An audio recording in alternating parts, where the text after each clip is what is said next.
So on Tuesday, we got a chance to talk to Zion Logue, who I've talked about a lot on here, and the one of the quotes that he had for reporters was I think nails it right now as far as what's going on at Georgia.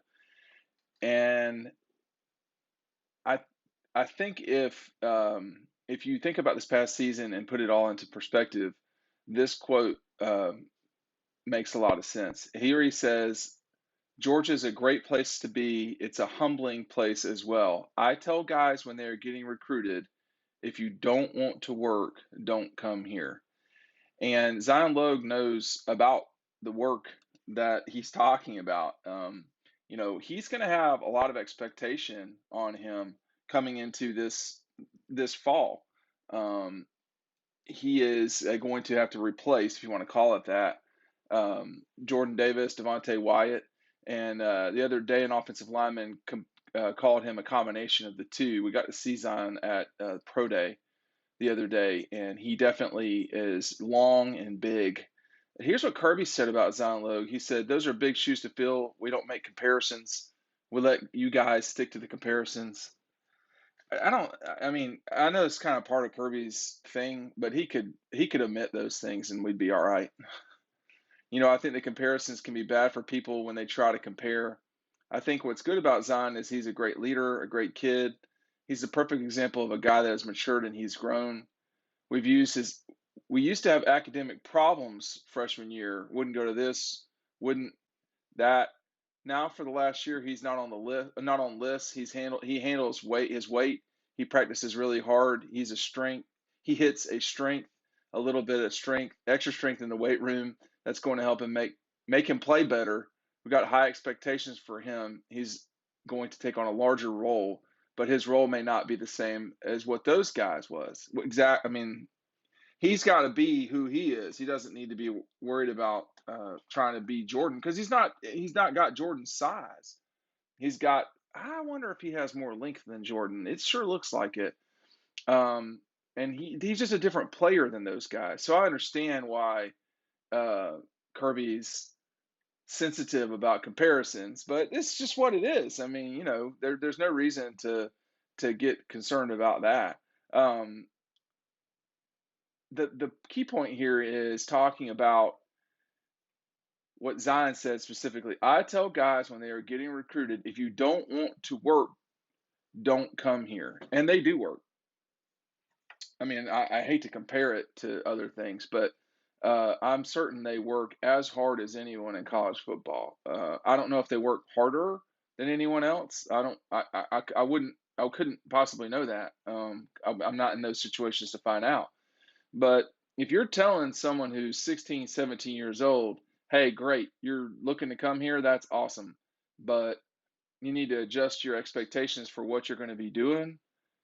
It sends not only a signal to the recruit, but it also reinforces what you're doing every single day, which is the hard work, the tedious work. Hard work is not always pushing weights up. It's doing every single thing you're supposed to do. I wish y'all would check out DAWGSTRUCTION down below. Make sure you're picking up this coffee table book, 80 some odd pages. Zion Logue, I think he's actually in here somewhere, but these are photos. People won't stop talking about the photos. Make sure you're picking up DAWGSTRUCTION down below. We went through a lot of trouble for that. Your family and you will love it. When you're starting to talk about the reinforcement, I mean, there's a lot of guys up there at Georgia this weekend. A lot of guys were there Thursday, and obviously the headliner this weekend is Arch Manning.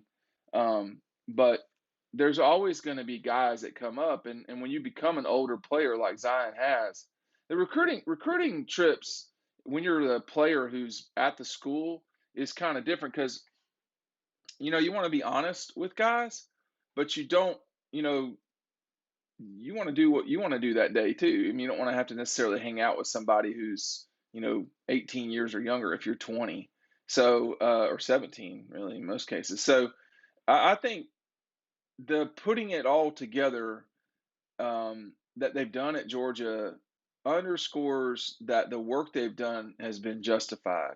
Um, People used to talk about Alabama, and they still do talk about Alabama like it's a machine because it is. Well, Georgia's at least approaching, if not has duplicated that level of machinery. I don't know how else to compare it, as Kirby likes to say, or to explain it. There's a system in place where guys like Zion Logue get in and they have ideal size or length. In his case, both.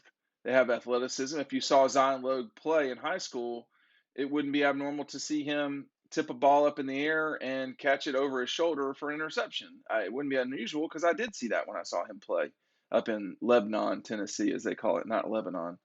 Um, but just having raw athleticism or very good talent, that is the prerequisite. That is not the stopping point. Everybody at the high level of the SEC has that. One thing that was curious about when I had a conversation with DeAndre Kendrick the other day, I asked him what the difference was playing for Clemson and playing for Georgia, and he said that in the ACC, whereas Clemson he felt like had everybody basically at every spot, um, and Georgia does too. Everybody in the ACC didn't. And and I can't recall if he said there. I mean, he didn't put it this way. He didn't say there was not a time that we went up against a team that had it the whole time, had every position filled out. But um, you do get that way more often in the SEC. Although the level at which Georgia is competing particularly in the East, they are significantly far ahead of everyone else. And it makes you wonder if those schools have every single thing you need. South Carolina and Tennessee might be the most prepared in terms of the Kendrick doctrine to be ready to compete with Georgia. But you have to. I got off on that tangent to point out that you have to, build towards things. You have to um, do the tedious work, eating salads and so forth, in order to give yourself a chance to beat the other teams that are eating salads, and lifting properly and going to all the class. Why do you go to classes? Well, yeah, it's to learn, but it's really about responsibility. And it's really about fulfilling your end of the bargain, your expectations. So I thought what Zion said there is true. Um, and not all work is physical. Not all work is physical at all. And a lot of what we've seen at Georgia over the last few years, or this past season, was attributed to skull sessions. Those were not physical work. That was camaraderie building, and that's a skill too. That's a part of getting through everything you got to quote get through to have a chance to win on a high level. Georgia's done that. Obviously, the question is, can they do it again? And now the question for Alabama and Clemson, but probably more Alabama, is can they return to what they just were? You know, so everybody has questions, but Zion Lowe's answer is if you're not ready to work, don't come to Georgia. Pick up Dawgstruction. The link's down below. Thanks for watching. We'll see you on the website.